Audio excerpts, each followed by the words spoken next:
This year, with the Youth Philanthropy Board, we wanted to do more than just give out grants. We wanted to work with a specific topic, which we chose as juvenile justice.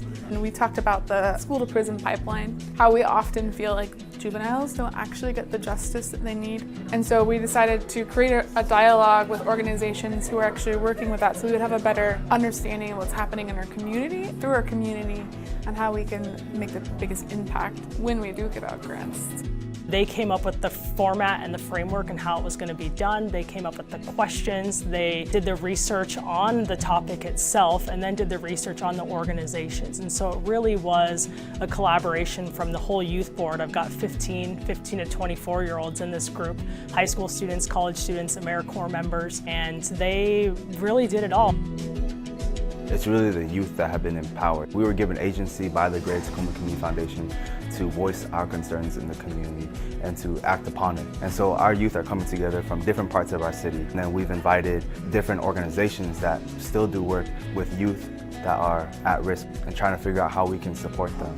So that's something that's really unique to me, is that this is the first time I've seen youth that are the ones that have power. And we have agency to start dialogue and start conversations and start action.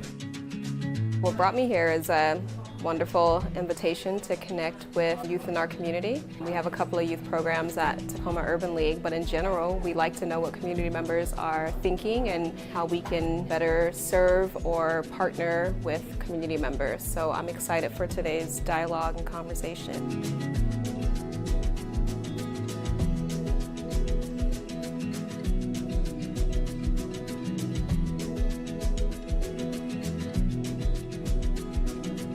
I think that there was a lot of really genuine connection that we made today.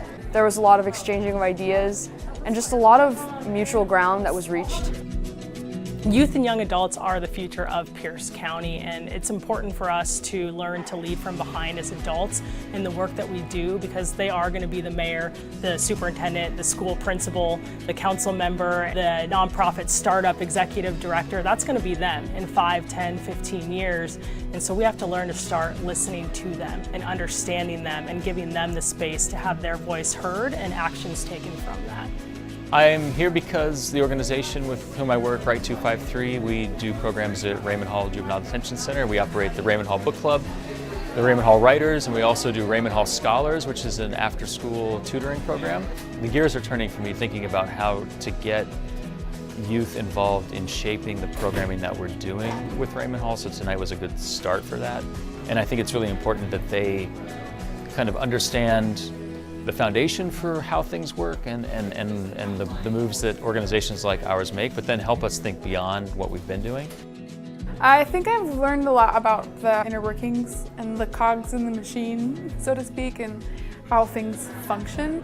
So it's one thing to talk about the bigger picture, and that's really important, but when it comes down to changing systems, you actually have to know how the system works. And I think I'm learning how that works.